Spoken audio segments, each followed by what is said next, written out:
think it's recording. And by I think it's recording, I mean that I know it's recording. So I should use confident words.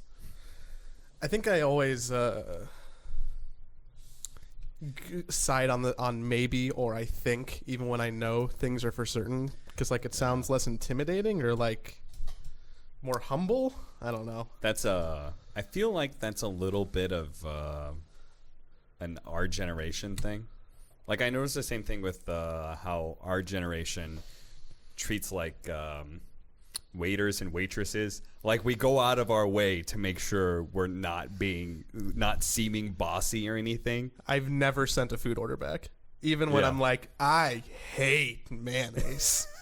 I'm like, how can I pull it under the table, scrape the mayonnaise off with a napkin or something, and then be like, I'm gonna deal with it, because the thought of being like, hey, I'm really sorry I asked for this without mayonnaise, but like it has mayonnaise, and it's like, never. Yeah.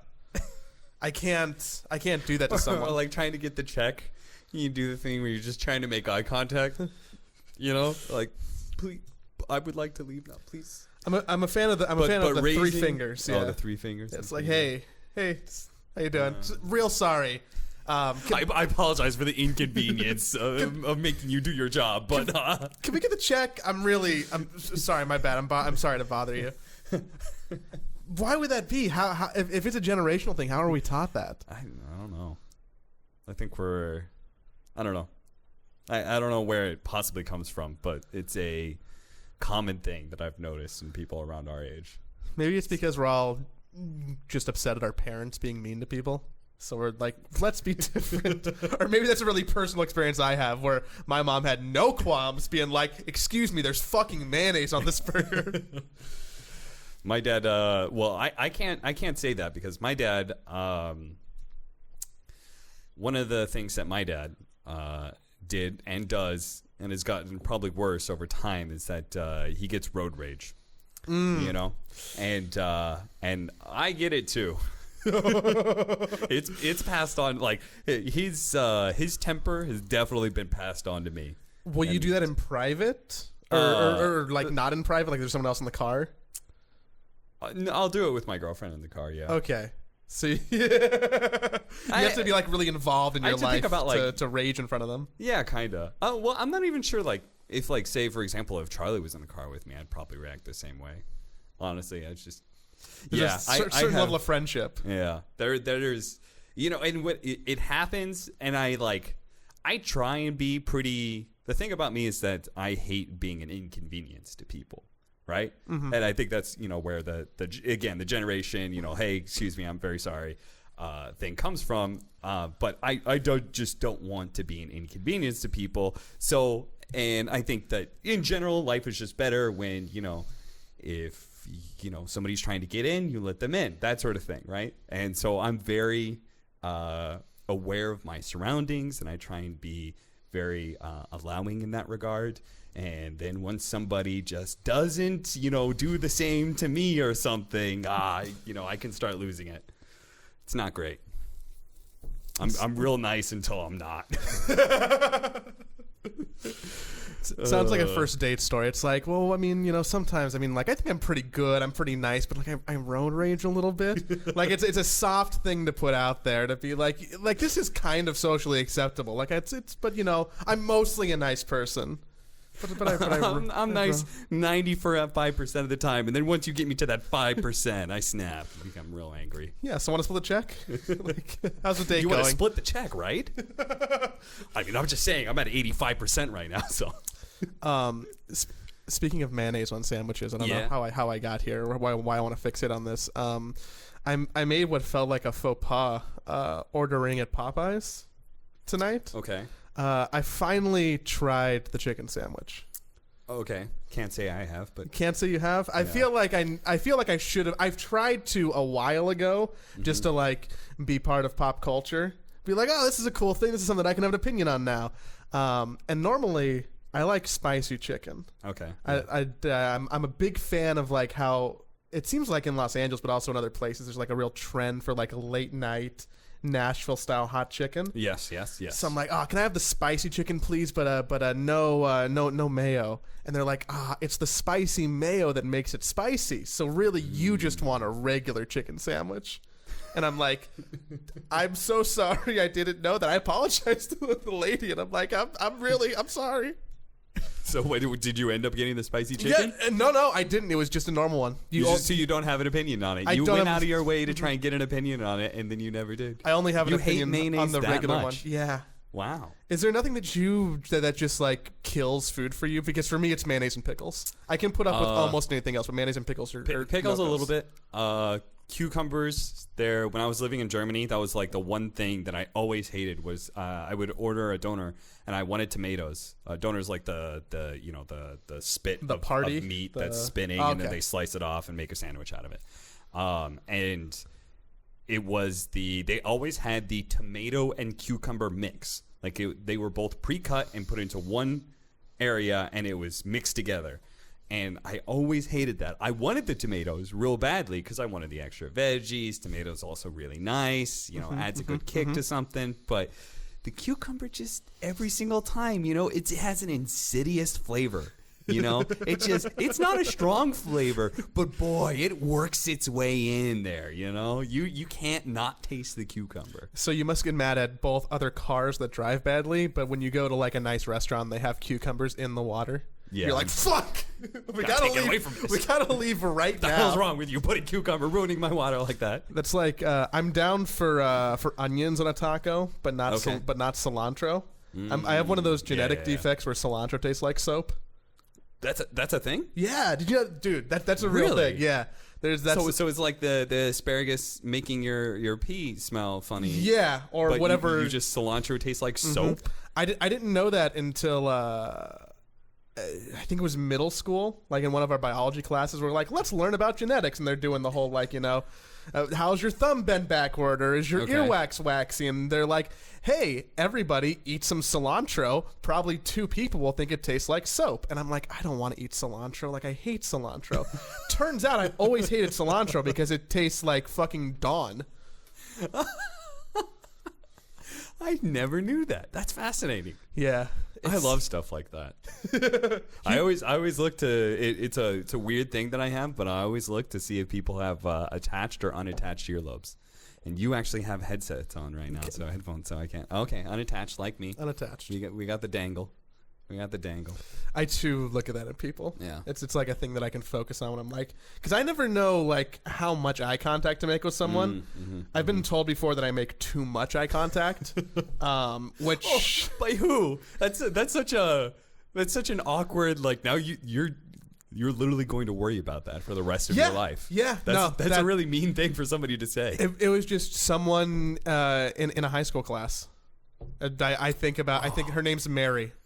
So when I get self-conscious about too much eye contact, I think about Mary. God damn it, Mary. That's her real name. You can not look her up. That'd be very confusing, but you just made Mary. A permanent scar on Joey's life. That was how many years ago? 11 maybe. It stuck with you this long? Yeah, it's going to stick with you for another 20 or 30 years. It's going to be kind of forever until someone else scars me worse. That's the way. That's true. Significant other's going to be like, why don't you ever look me in the eyes? And then they break up with you because of that, and then I try and toggle. Like I'll do eye contact, but then I'll like go to the ear, or like I'll look like around, or like maybe I'll pull my phone out because that's a thing to do now. But I like eye contact because I like to remember like people's eye colors. Okay. What color eyes do I have? They're blue. They're like a silvery blue. Yeah, but I mean, I was also literally looking at you while I said that, so I feel like it's cheating. The people listening to the audio didn't have to know that I just outed myself. If you want to know a interesting fact about me, if you gaze deeply into my eyes, there is a very, very bright green center around my eyes. It fades out into blue and the other colors, but you have to look real closely, and there's a very bright green. I get it from my grandfather. One of your pupils is more dilated than the other. Oh, yeah. Yeah. Freak. Or maybe it's because I'm looking this direction, the light's coming from over there. That could be it. Hey, you know one thing that we don't have to look each other in the eyes for? When we're looking at the patch notes. Oh, man. And, I don't... This has been an interesting episode to kind of like plant in my head because I feel like a lot of people corner the market, Perch, on like, hey guys, we're gonna read every fucking line and then we should take about an hour or two ish to talk about the syntax of it and all the numbers and what they mean. And I feel like that content has become so popular that other people have done very similar things. There's probably like at least 10 people who do like crazy in-depth patch notes, and we sometimes barely talk about Dota. Yeah. So like, what's the other side of that? Like, how do we talk about the patch without talking about Dota? Talk about the patch without the Dota part?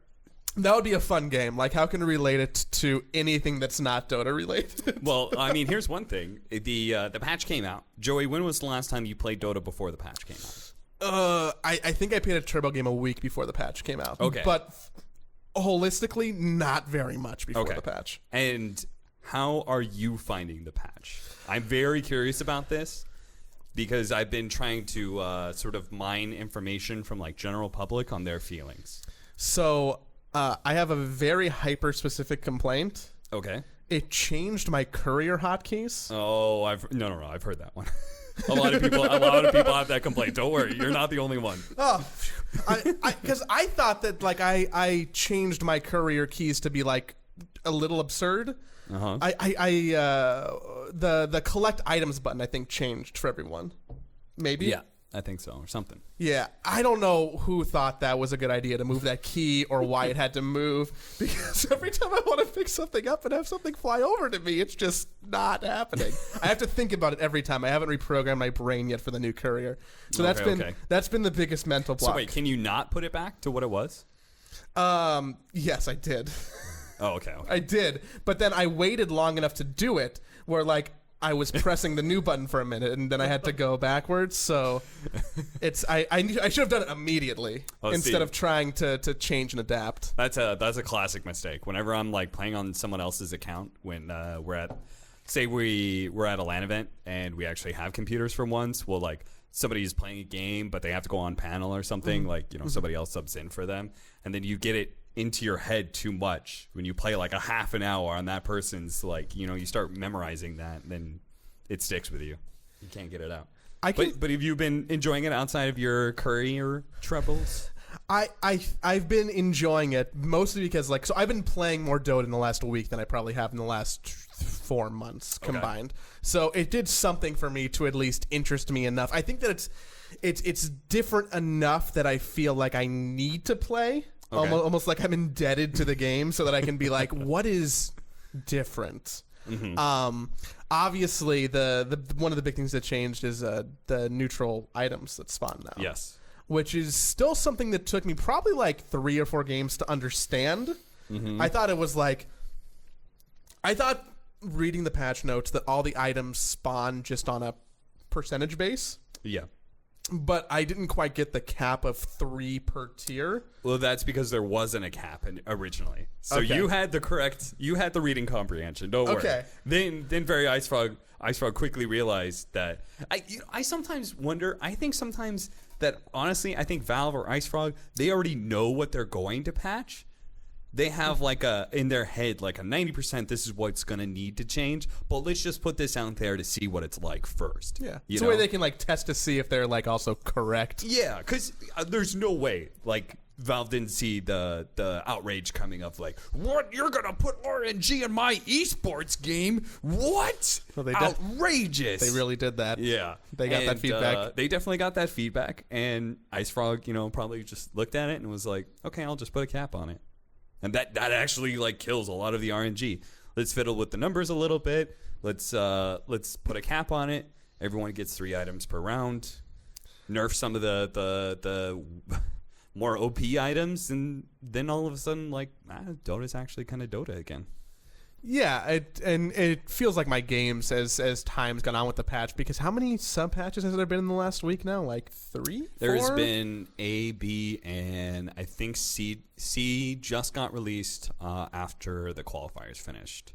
And then there have been there's also like small, not numbered ones? Yes, there have been multiple bug fixes, or they haven't numbered the Void Spirit or Granny nerfs. Snapfire.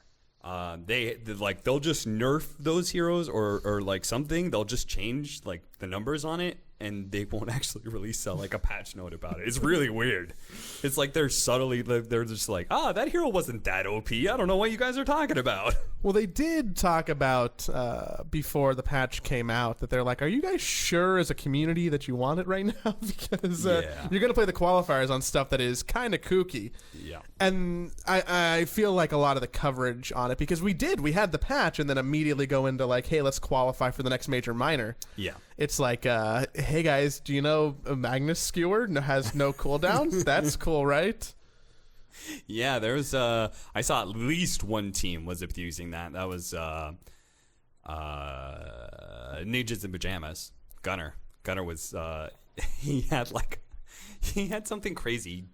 Bodied his lane and had something like an 8-minute Aghanim Scepter, and he was just skewering around the map constantly. He got like 4 kills all in like different parts of the map on the enemy side. It was just like, it was insane. He would just skewer through mid, killed the mid hero, then killed some support that was rotating, then rotated up to the jungle, found Lycan there, killed him. I was just like, what the hell is happening?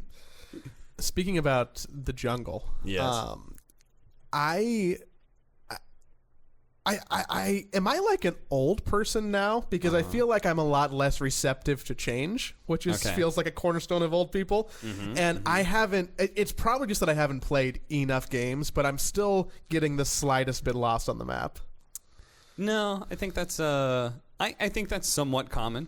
I mean, let me ask you this. Were you one of the people who were outraged by some changes? Were you like, this isn't my Dota? I think that's the only a boomer symptom.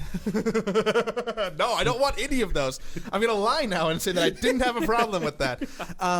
That's not my Dota. The neutral items drop upon reading it before even reading other people's commentary on it felt the most like, hold on a second. This is really different. Yeah. Not so much even the outposts, which I think a lot of people are like, whoa, this is different. It's the neutral items that upon reading and trying to interpret is like, what's going on here? This feels different. There's people, joking all over Twitter like, it's Dota 3. Yeah. I think that stuff, I think so many people were joking about that it actually kind of permutated out from people who don't normally play Dota. Because even like, my roommate who listens to some podcasts where they talk about Dota tangentially is like, dude, I heard the new patch was like dumb. And I'm like, well, how do you know that? I think it's the giant bomb people talk about Dota sometimes. Oh, okay. And they were pretty caught up in like, Dota 3. Yeah, well, it sounds like they don't know jack shit about Dota. Is that our punching up again? We're trying to taunt somebody? You can 100% punch up at the giant bomb. Nice. Got him good. We're like the biggest video games podcast. You guys are cowards unless you respond to this. Yeah. No, don't worry. That I actually, they should come to the major. We can have a literal fight with them. I actually got like a little bit physically ill. Like, I'm not even trying to meme right now. I had a bad feeling in my stomach after like digesting, like after reading and seeing all the items and like seeing the RNG and everything. I literally had a bad feeling like in my gut. I was just like, oh, I don't know about this. It's impossible. What happened to Dota? It feels impossible to even first sitting read the patch notes, and normally it's hard. Like, I mean, there's every hero for the most part gets some kind of a change, and you don't really digest it all until you play it. But looking at, hey guys, we added, what's the number, 36? No, it was 63, 63, something like that. I'm a little dyslexic, don't worry about it. 63 items. You can't just look at that and digest that. No. You can't even like play 20 games and digest that. Like, you need to kind of use all those items or see all those items.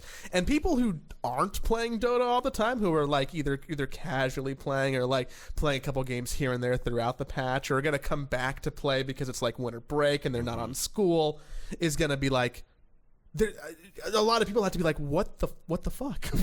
what are these items? How do they work? What's going on? Yeah. They should just artificially like bring everyone down a couple hundred MMR, just so that Oh, so you wanted Reddit to complain even more? I see. I was 4K and then I lost my 300 MMR. Is MMR inflation a real thing? If I can say that like I was 4K in 2011, but then stopped playing ranked, is that like, well, I mean, it'd be like 5K now. No, I think MMR inflation is kind of a real thing. It's a bigger thing in more populated servers, let's say. So it's less of a thing in NA, but it's more of a thing in Europe. Okay.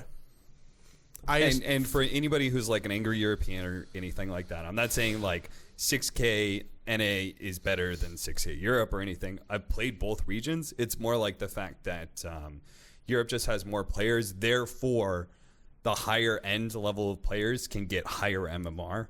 Meanwhile, in like NA, like you're kind of hard capped at like 8K. You know, like even in the gold system, you couldn't really get that far. We have a lot of listeners actually in Australia. So if we want to talk shit about a server, that's an empty server. That's MMR inflation right is nowhere, right? Like I've seen plenty of Australian fans complaining to me, our server's broken again. Can you say something to Valve? Or like some guy sends me a screenshot, been sitting here in queue for 99 minutes. The timer is no longer going. How do you get that feedback? I mean, people just tweet at me, or I'm streaming, like I'm playing Dota, and like somebody, like that guy who's like 6K in Australia has the 99 minutes of queue, like he's just watching streams while he's waiting for his game to pop. So fair. So you got that uneasy feeling. You're not sure about is this my Dota, and then you go to play. So what's been like your couple weeks of play like? My couple of weeks of play. Whoa, I still haven't gotten your opinion. I wanna wrap this up. I wanna get a complete analysis from you.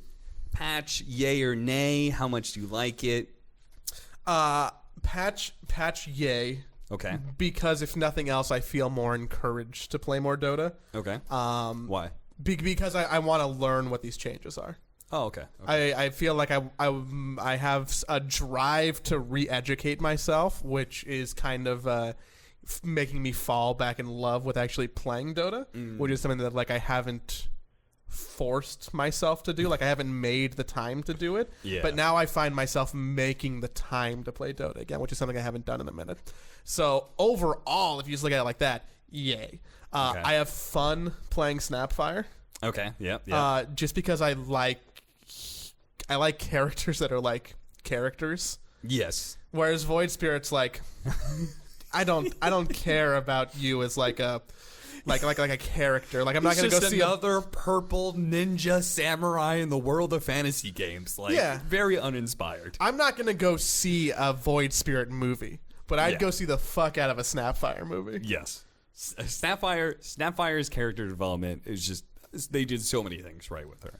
I think the voice actor is great. I think the lizard is amazing. I think that the artwork or whatever they have on that character is fantastic. So many things right with her. The concept of a lot of the abilities are good.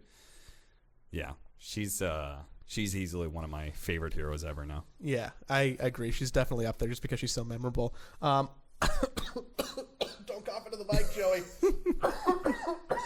You're gonna have to edit that. So what position do you play, by the way? I normally play a one position. Okay. Because I identify with killing a lot of creeps, and if I don't have a high score on the scoreboard, then I can't validate myself as a human. Yeah. Okay, so for whatever reason, I actually just assumed you were a support. So I was going to ask you whether or not so that nice, plays. right? Kinda, yeah. That is actually kind of why. But I just kind of assumed that you were a support player. So I was going to ask you if the support life was better. But yeah, no, I really can't speak to that. I'm a very poor support player. I feel like when I play support, which I really only do in like 5 stacks with my friends, it's me being a silly support. Like how fast can I get Ags on Bane type support? Well, now you can do that. Yeah. Now you can do that because supports have so much more gold.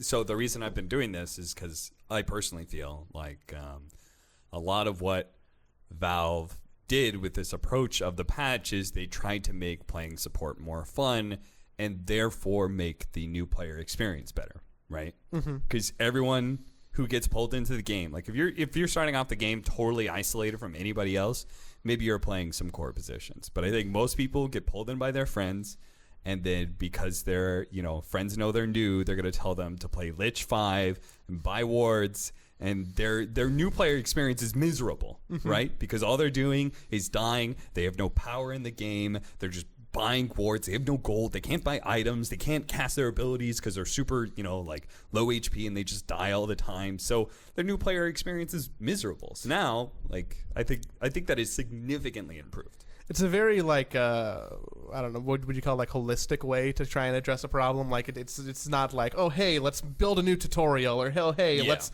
find. They're trying to take a different approach then to make that better. I still think there's a lot of things the new player experience needs, which isn't really a controversial opinion. No. It's like, how do we get more people to play this game that we all like that doesn't really see a lot of growth? Let me tell you, Joey, there is still the training tab. People don't know about this. You can click in Dota on the Learn tab. And then in the Learn tab, there's tutorial, something. It's like 4 different spots. If you click on training, there's still only, and then you click on training, there's 4 slots, and only one of them is full, and it's the last hit trainer. The 3 other slots, entirely empty. And they've been empty for years now. I'm going to look up real quick when the last hit trainer was put in to... Oh man, I can't tell when it came out. It's got to be years. I'm certain it's at least a year, if not much more. Yeah, I remember the old tutorial that they forced you to play if you wanted to make a new account. Oh yeah. Yeah, it was really annoying when I just wanted to have a Smurf account. You're a filthy Smurfer. There was a period of time where it was fun. I realize now that it's not great, but if you want to get new friends into Dota, just be like, hey, let's play some new games. Hi, my name's Joey. I've ruined probably 12 to 15 games, which I guess is probably 40 to people's hours. It's really bad when you do the math. I'm really sorry, everyone. This is one of those things where it's it's okay. It's honestly it's all fine, well and good until you know better. Once you know better and then you're doing it, then you're kind of a piece of shit. But, I still have an alternate account that I use sometimes. Actually, it's not mine. It's Blitz's, but I play on sometimes. Every once in a while. When you don't want to be I'm a top 300 NA player. I just want to I just want a chill game. It's actually this is the humble brag version of Dota 2. This is, with my MMR is so high that I can't play with some of the other commentators. Because I'm that much better at the game than they are. And you just want to have friends. And I want to be able to play with them, but I can't. Dota restricts me. Ice Frog says, sorry, Cap, you're just a level better than them. You're just one step above them. Both in commentating and in playing. So I have to, sometimes get on the alternate account so I can play party queue. Sometimes it's... It's hard. It's rough being me. It's you're right. I thought, before we spent more time together, I'm like, wow, he just sits there on that ivory tower and he just has everything. It sounds like a great life. But now that I understand some of your plights, it really Yeah, you don't know what it's like. I don't know. I didn't know what it's like. I'm very sorry. You don't know what the life is of us rich and famous people, Joey. It's filled with hardships. God, I wish I was rich. One day, right? Yeah. Something esports, big $1 billion. Dude, Toby always had this thing. I don't know why. He'd always be like, "Where's the Casters International?" For you to play or for you to? It was just sort of like I think it was a general, just kind of like, because if you think about Toby's position, he's like literally one of the OGs of Dota. Mm-hmm, mm-hmm. He helped build this game up from where it was, and obviously like he got a great career and he got paid and all those sorts of things. So it's not like it was totally sacrificial what he was doing, but he did build the game up, and then he just watches like all these new kids just come in, just show up, win millions of dollars, and yeah. Okay, I get it now. Yeah, it's kind of like one of those like, especially like I imagine the early days of casting TI was probably not that well paid. No, Right. old esports, which I mean, it feels weird to even call it old. I guess if you say like old esports is 2011, casters in all games, especially if you look at like StarCraft, would be doing 13, 14-hour shifts, sometimes with an hour break. Yeah. Maybe hosting and casting. Yeah.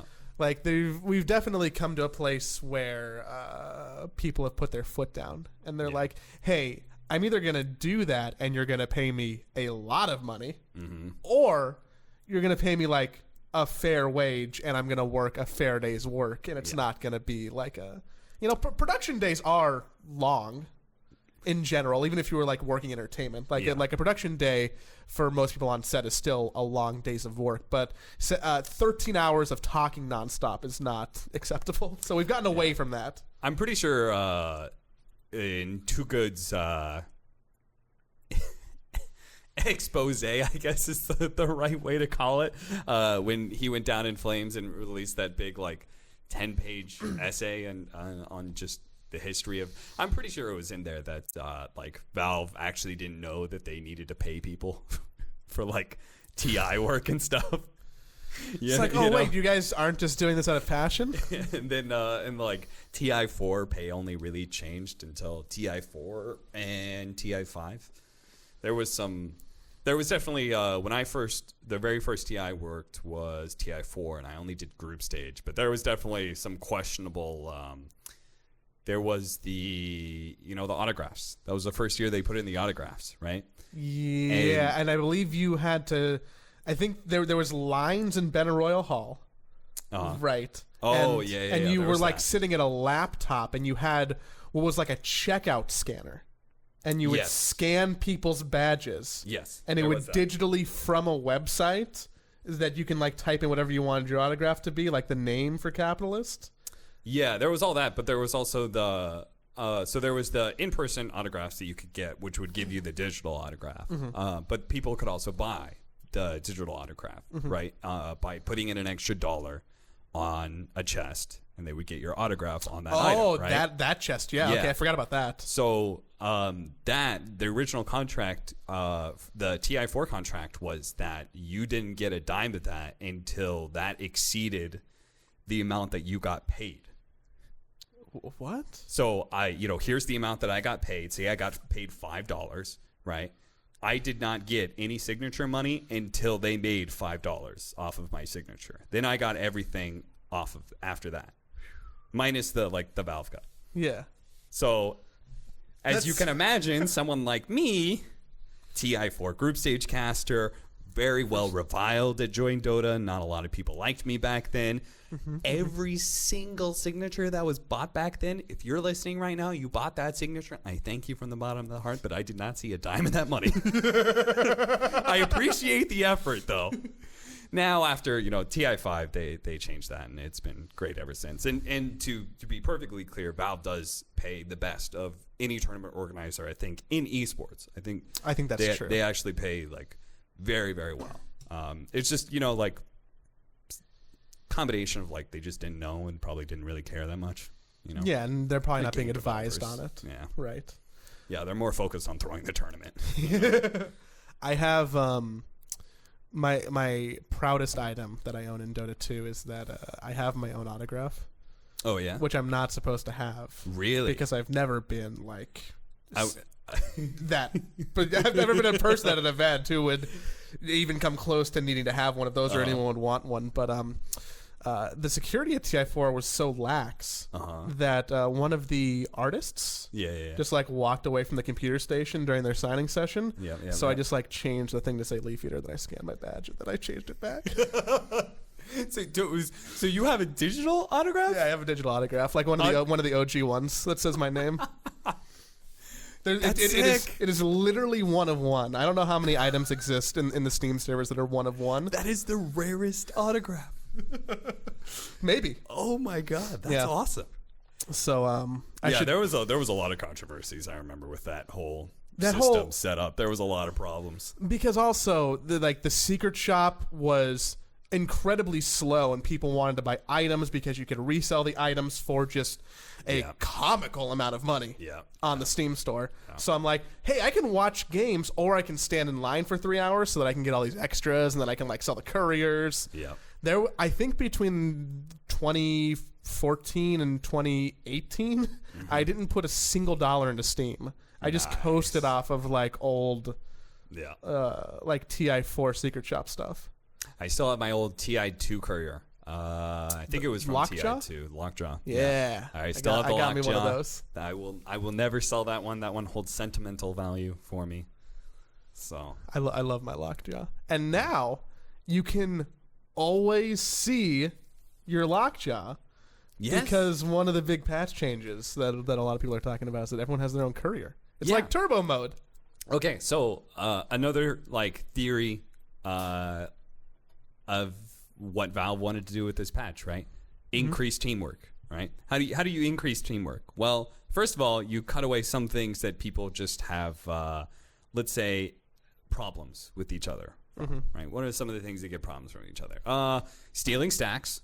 Okay, well now supports get gold for stacking up, so you get a little bit of something. You're both rewarded for doing something like that. That was a previous patch change. Now there's like now you get your own courier, right? So now nobody's fighting over couriers, right? Mid doesn't like flame because they didn't get their courier, therefore they died. Then he says, "GG, go mid and kill the throne. I'm done." And then AFK in the fountain. He's not going to do that because nobody stole his courier. And then one other change was the items dropping, right? A lot of the items you're going to pass off to somebody. Right? And that creates a little team camaraderie. You're at first you're babysitting this carry, and you're like, this selfish asshole. He won't help me take the outpost. I died because he didn't want to come to this fight, et cetera, et cetera. But then at 25 minutes, he blesses you, Joey, with a tier 1 item that gives you 225 mana and 25 movement speed, and you're like. And maybe if you're lucky, it was all worth the second half of the honey. And maybe the second half, the royal honey. Maybe he gives you that. And, and then all of a sudden you feel a little bit better about working together with this guy. Even if it's an item that he honestly is only shucking off to you because it's better than throwing it in the garbage. He's thinking about recycling instead of just throwing it away. Upcycling, But you still feel good about receiving that item. And he feels better by giving it to you. So it creates a little team camaraderie. I feel like it also just presents more situations for my friends to troll in games. Like, by and large, positive. But like, hey, do you want this item? I'm just going to leave it over here. Like, I'm just going to give it to the enemy. Or, you don't really want the honey, do you? Dude, I see pro players doing this stuff all the time where they don't even, they have the empty slots in their backpack. They don't even pick up the item. They just drop it on the ground and ping it. They're like, I got shit to do. I got creeps to farm. You worthless supports, come pick up this item. Man. Man. Everyone has their own courier now, but they really feel slow. Oh, yeah. They really feel slow. And then you combine that with, like, no side shops. Mm-hmm. They're outposts now, which is a name that I'm still trying to remember. Yeah. And you're like, man, I want boots. When do I bring them out to myself? I need to watch more people who have like figured out what to do. I haven't been watching a lot of streams, but like, when do I want to send my boots out immediately? Do I not really need them so I can probably wait and then get like a 2-for-1 delivery?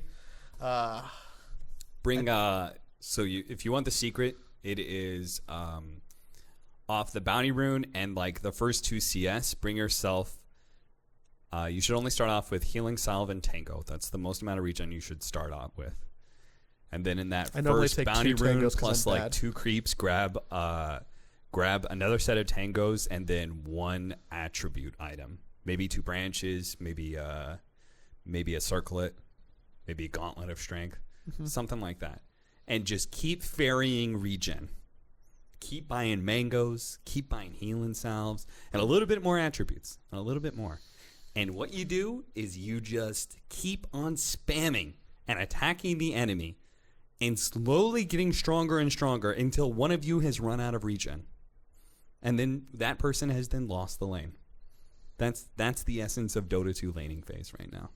It's just regen spamming until lose. That's you're letting me know that because I'm not privy to this meta that I'm not playing in high enough games. It says very high skill on Dota Buff. I want to defend myself. It says very high skill, and I'm pretty sure yours do too. So for as far as Dota Buff's concerned, we're at the same level. We're the same bracket. But I'm not worried about those tangos at all. I'm like, I'll start with 3 sets of tangos because I need them. I need to eat all of them, and then I'll get my boots out as quickly as possible, and then I'll be like, fuck, why'd I buy 2 blades of attack? I need the fucking plate mail for my face boots. No, I think the play right now is regen and stats, because stats lets you CS more, which means more regen, and more regen means you get to CS more, which means more attributes, which means more CS, and it's just a cycle. It's a big feedback loop. Yeah, it's a big feedback loop. It makes you feel good. So then 5 minutes come. Yeah. And then you just get the rune, get the outpost. Like, what's the play?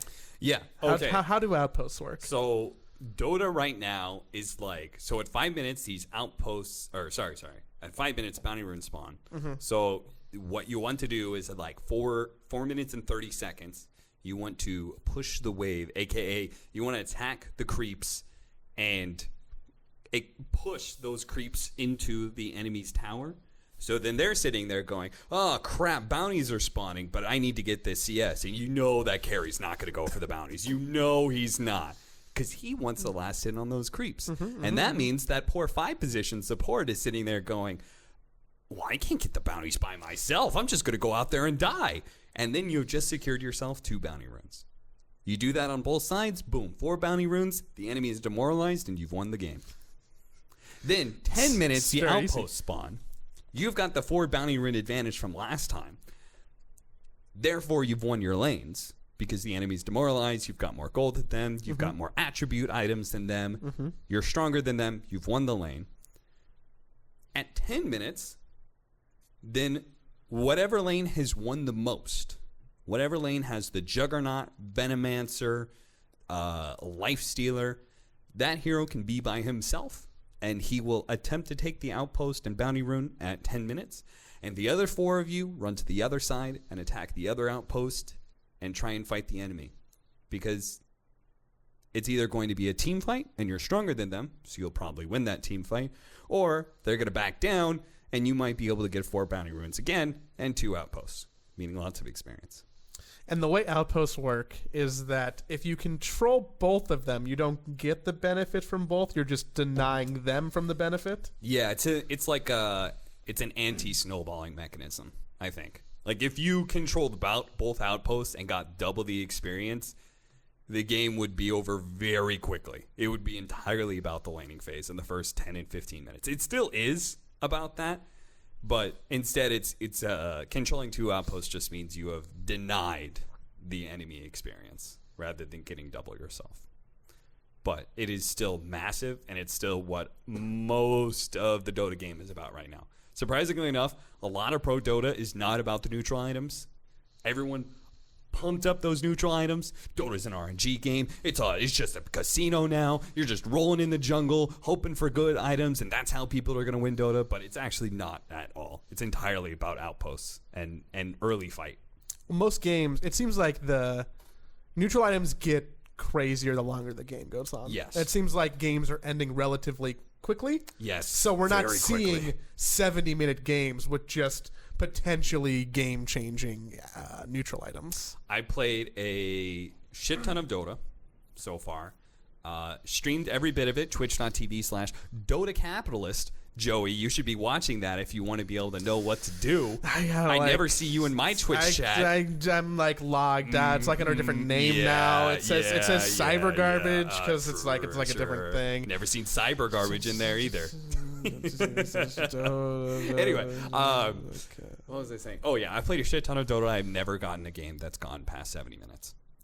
I think that is part of the intention, is because the previous patch was like, the winning team had to sit on their lead for 20 minutes before they eventually ended, right? Are you following my Twitch channel right now? God bless you, Joey. God, I have to follow the chat. But right, you would just sit there and you'd be winning the game, but you couldn't end the game until you built up like a 30 or 40k gold lead. Mm-hmm. And then games still got weird and crazy, and sometimes you would still lose. I think the intention being, okay, tier 4 and tier 5 items, they're crazy. They're crazy powerful because, God damn it, end the goddamn game.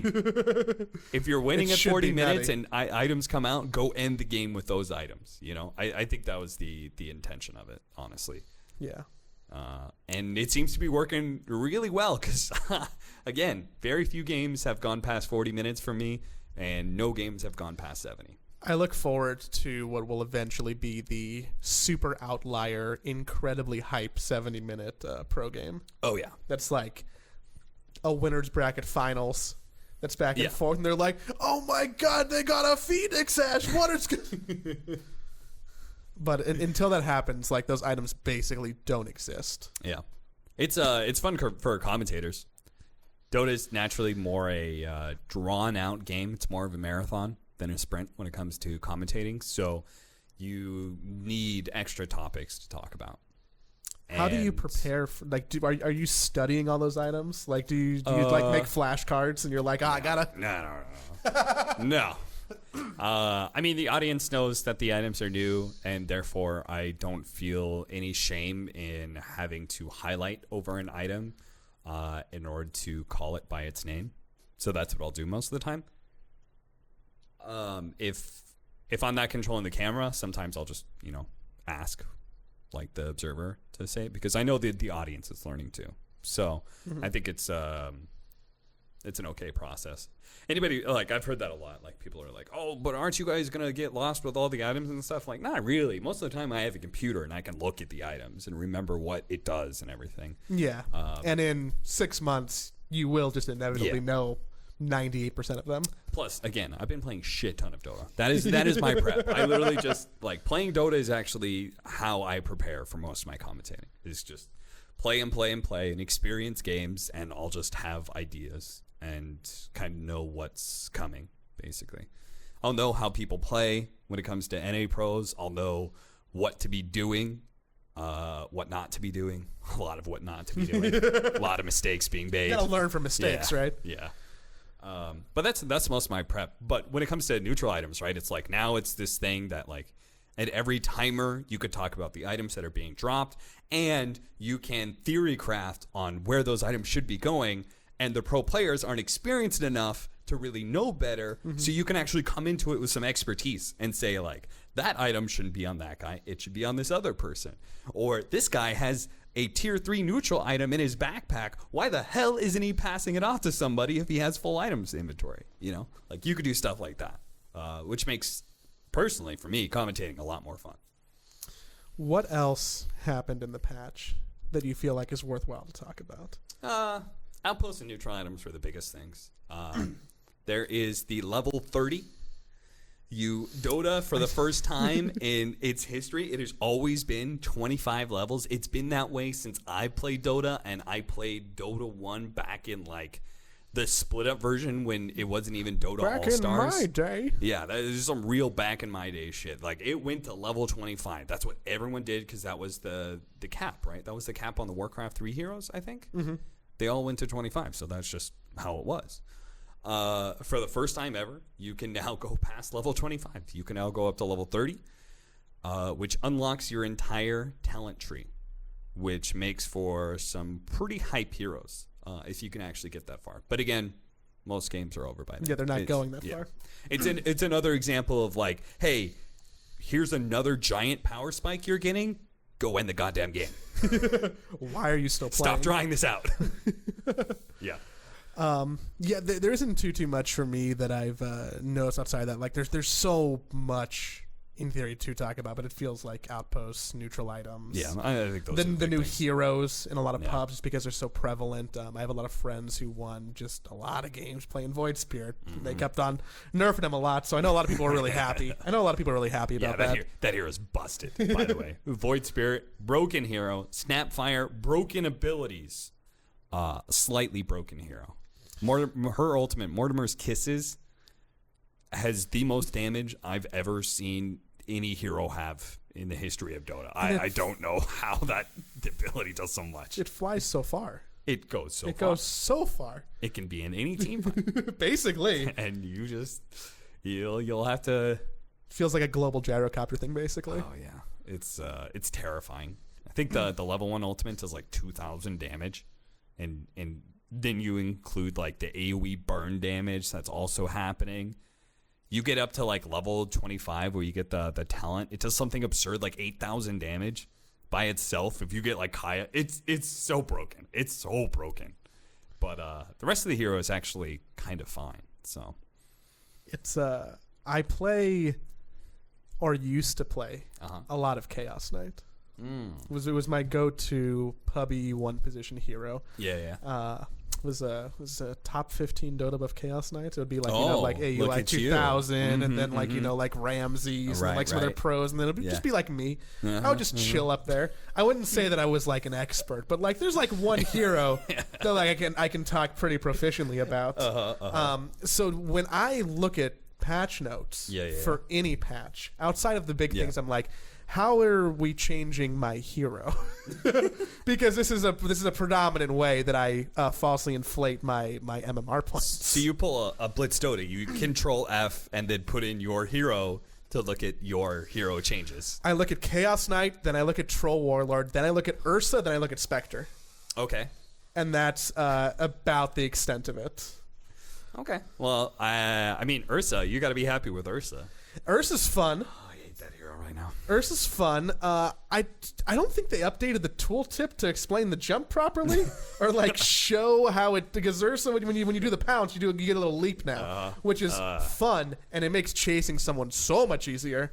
Joey. You think they're ever gonna they're not gonna update these tooltips? Are you kidding me? They should. They're not gonna explain what's going on in Dota. That's the important thing about what's going on. You should have been here 10 years ago when Dota 2 came out, chump. You should have learned already. I'm a big fan of Ursa is doing pretty well right now. Troll's doing pretty well right now. I don't know the reason why Troll's being played very well. I haven't quite figured it out. I got to like look at some other people who actually know how to play Dota so that I can learn from them. I had somebody play support Troll with me once, very recently. He built an Aghanim Scepter early on as an ally buff. Did it help you? We actually owned. We destroyed. I'm not sure if it had anything to do with the Troll. I was laned with him, and we did kind of win our lane. But yeah, that game was a stomp. And that, I mean, if you can get it, the Aghanim Scepter is actually really cool to put on an ally. But that was a weird game. But yeah, the Chaos Knight changes really hurt me. Oh, they're were they bad? I don't remember. They're not great. Oh. Yeah. Hey, you have an Aghanim Scepter though, buddy. You can give everybody else an illusion. I used to have one of the.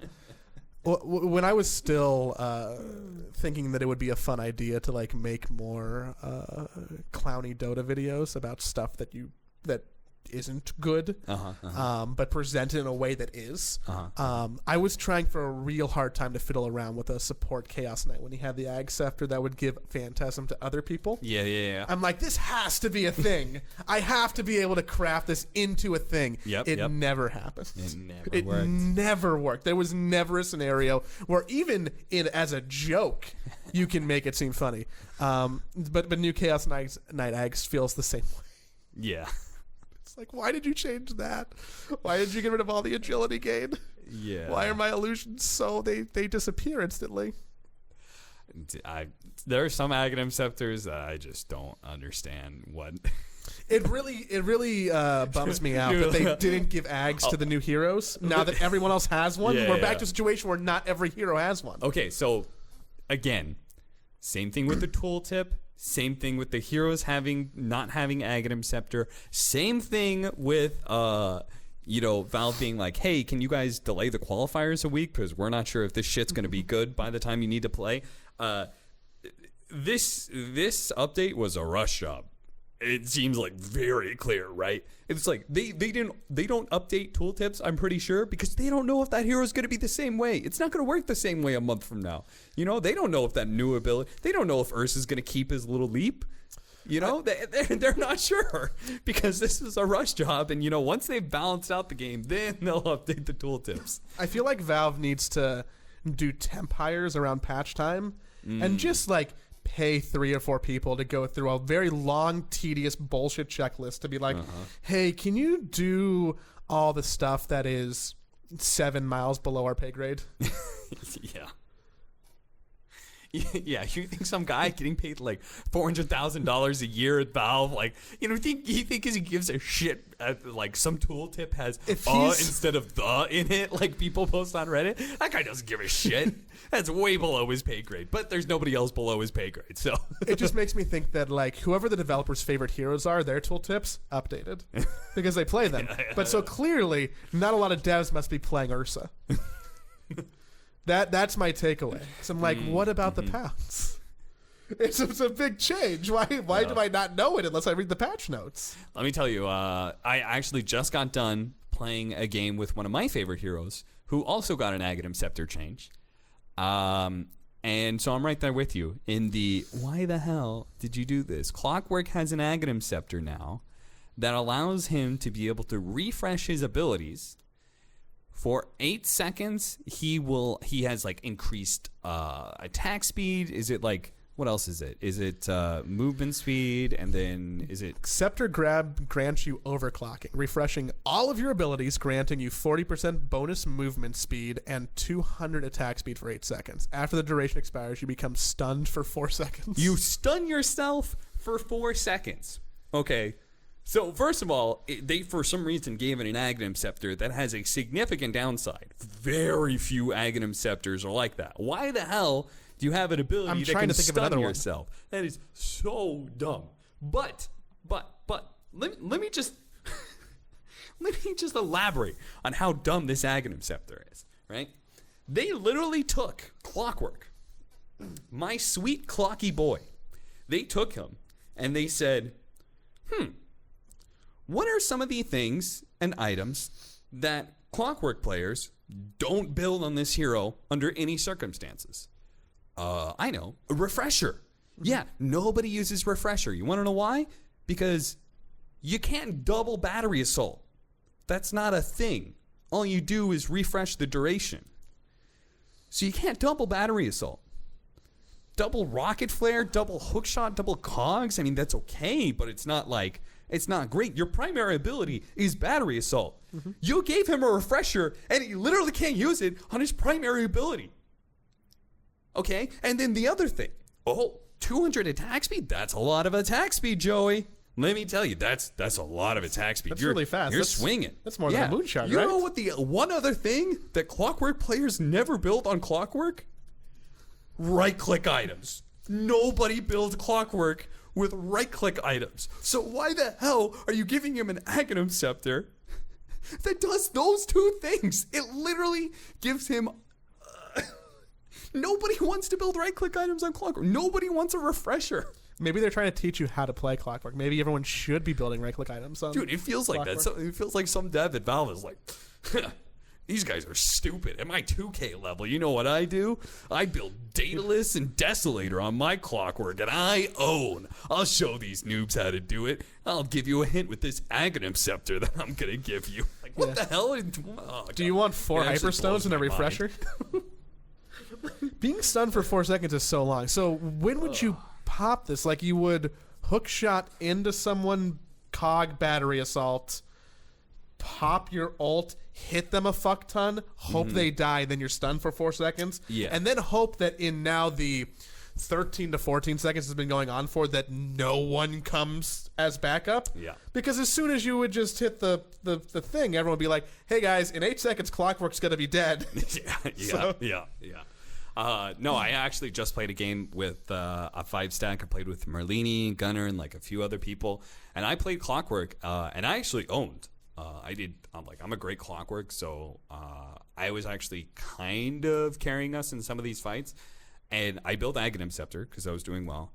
And, because I wanted, I had my opinion before that it was stupid, but I hadn't played it. So, what can I really say? Yeah. And so I tried it. And to their credit, it did feel kind of good because what I did is I just always targeted this Invoker at 4-staff.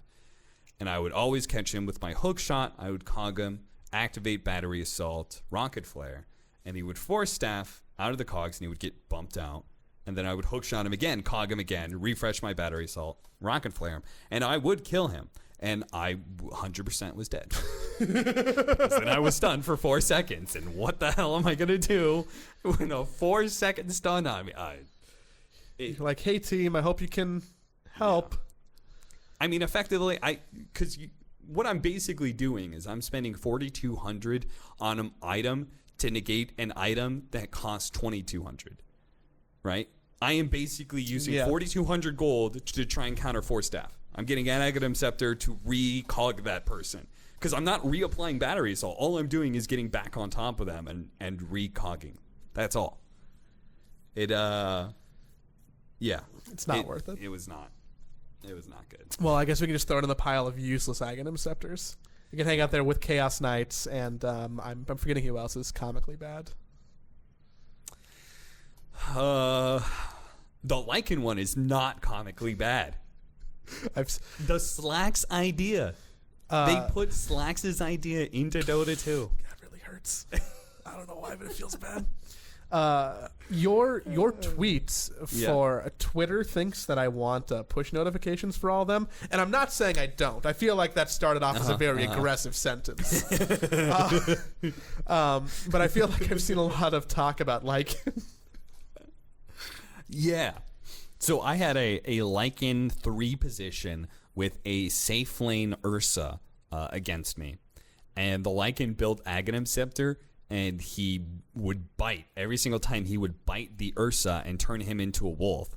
So you have an Ursa that's then running at max movement speed with lifesteal for I don't know how long Shapeshift lasts, but it feels like a solid 20 seconds or something. Yeah, it's about right. Yeah. So there's just an Ursa that you can't kite that's just running at you nonstop. That is swinging super fast. That he just hunts you down no matter what. You can't get away from him. It was terrifying. I think it is easily the most terrifying combo with Lycan Ags. Maybe Tiny is a distant second. People aren't tapping into that yet? We won the game. It was still bad, but in those moments of being chased by an Ursa that was also a wolf at the same time, that was. You don't think Kuroki's going to pick that up anytime soon? Yeah, I don't think so. I mean, because at the end of the day, you picked a Lycan and bought an Ags, and you're literally doing nothing yourself, just beefing up somebody else. Yeah, I guess you could have a Necrobook or any other Lycan item. Yeah, or you could just be a hero that, I don't know, stuns, initiates, starts fight for you, any of those things. My other thing, then talking about Lycan and pushing in Necrobooks makes me think of this is I feel like all the buffs that we've given to towers have really added up on top of each other. Yes. And it feels like it's been compounded for me, who hasn't played a lot of Dota in the last 4 months. Mm-hmm. That I'm like, oh, dude, I got a creep wave. I got the enemy back. I'm gonna kill this tower right now. And then I'm like, oh, I'm gonna do 20% damage to this tower at most, and then back off because because all of a sudden that tower pulls out its shotgun and starts blasting creeps down. Yeah. Yeah. It it got a straight 20% increase in damage because now its damage does more to heroes than it used to, and then on top of that it got a damage buff. Yeah. And then the multi-shot from Glyph. Tier 2 tower HP increased 100 point, armor increased a point, damage increased 25 points. Yeah. Night vision increased by 300. Multi-shot to 4. So towers are probably the thing that very subtly that isn't getting a lot of attention but feels gnarly right now for me. But I think that's most everything. at least that we pretty care to much. talk about, unless we really want to go for like 7 hours. But again, not per. I feel like we're trying to fight the other way. I think the point is, my point is, I am actually enjoying Dota quite a bit. I think as soon as stuff gets balanced out more, it'll still remain a very strategic tier 1 esport. And pubs, and then the side benefit is pubs are actually just a lot more interesting. When you say balanced out more, is there anything that sticks out in your mind of like, why hasn't this been changed yet? Yeah, I mean, I think Ursa having a hop is ridiculous. That trade-off of 10 movement speed in exchange for him having a mobility spell is just absurd. No. That one's pretty dumb. Void Spirit's you can delay pretty your blink with busted. Snapfire is a little too strong as well. OD has this crazy ability that one-shots you. He can do like 2,000 damage. I'm not sure where. Yeah. He can really snowball out of control. I actually don't understand some of the numbers on it, but they just changed him from being intelligence to mana focus. So now if he just has a really big mana pool, he hits really hard. And he literally one-shot me the other day in a losing game at like 25 minutes. He did like over, I think I had 1,700 health. He did like 2,000 damage to me. With just an orb? No, with just his ultimate. Okay. Yeah. Okay. He but literally being one-shot, like that did not feel good. So some things bust. I don't think he's like broken here in that he's amazingly strong. I think he just scales a little bit too well. Like if he starts winning, then like the game's just over because then he hits too hard. There were some items that needed nerfed. There were some items that actually needed buffed as well. I think a lot of the tier 4 and tier 5 items are going to remain imbalanced because there's just not that much information on them. Because again, Dota games just aren't really going that late. So that'll be interesting. I think pro games that when we do get those moments, Joey, I think it'll be super interesting because some of those items are flat broken and super we just salty. Don't really know. Someone will be super salty. There's going to be some salty players. But let me say, a lot of Dota 2 is a very purist game, I think. And a lot of the purists complain about the RNG being added into the game, but most pros that I've talked to actually really like the new patch. So if they like it, and if the new player experience is better, and I think pubs honestly are more fun because again, there's all these things like you're working together more, you have less reason to hate your teammates.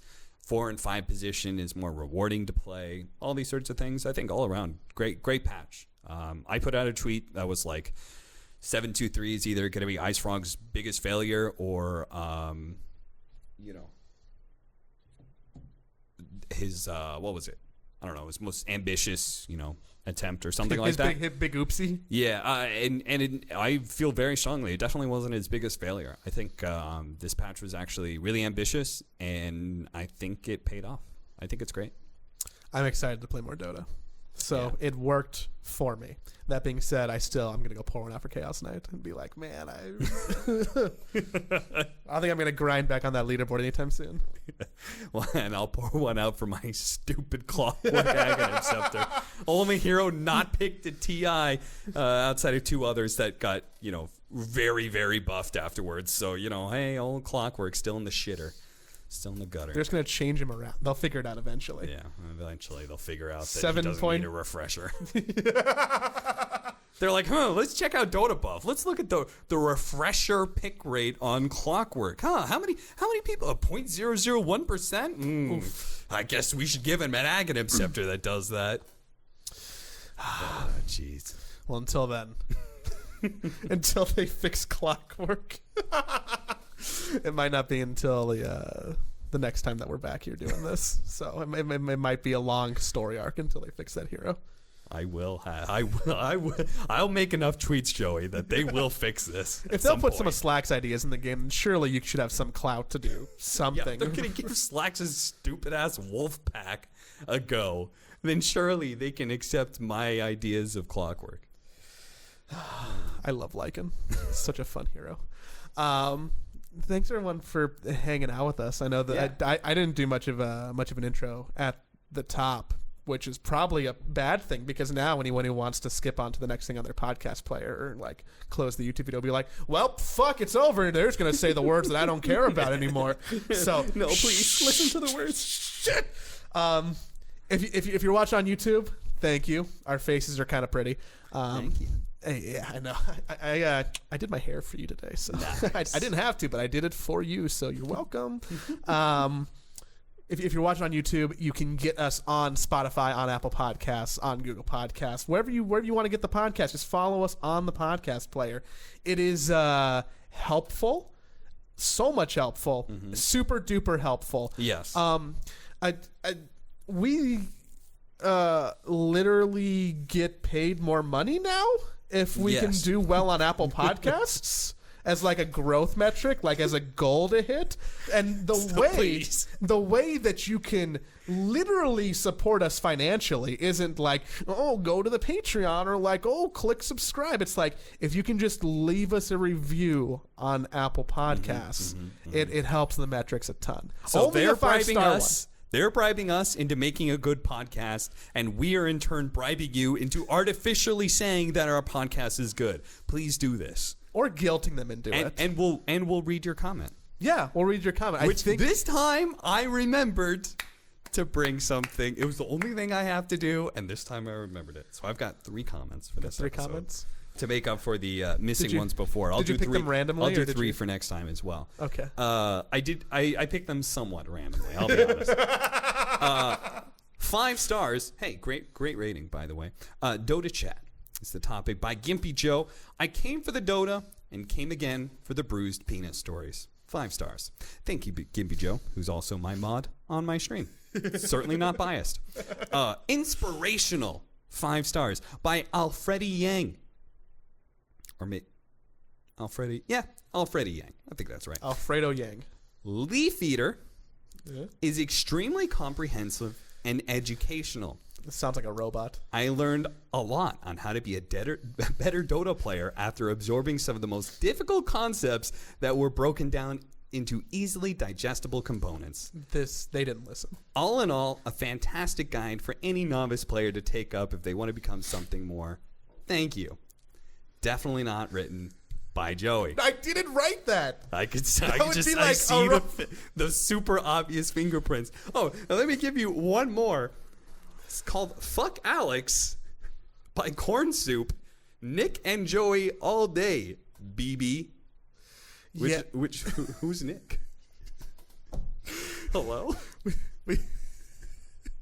I do think we shouted Nick out once for audio engineering episode 3 or 4. Did someone shout me out on your podcast? You really did. They gave really a shout out to you. Nick also lives with me, so he can hear what we're talking about right now. See, I just assumed that this was somebody else that you had bribed in real life to actually what's happening right now? Do you want to call out that when my front door rings me, it says Dick Door? I was like, what the hell? The street that I live in is called, which is it's a long street, so don't dox me. So Dick Door makes sense. I think I just let someone in. It could be an Amazon delivery driver. It'll be late for that, or someone else. All right, we gotta go. We gotta get out of here. This place is called Dick Door. I need to leave. I'm very sorry. Thank you for leaving us a review. If you leave us a review and then we read it and then you message us, we'll literally send you a poster in the mail. Got posters. I printed them off. Yeah. They're far away. I'll show them off next time. But I will literally send you a poster in the mail if you leave a review on iTunes and 5 stars and we read it. Thanks, everybody. Thanks. Bye. Have fun playing Dota. Bye.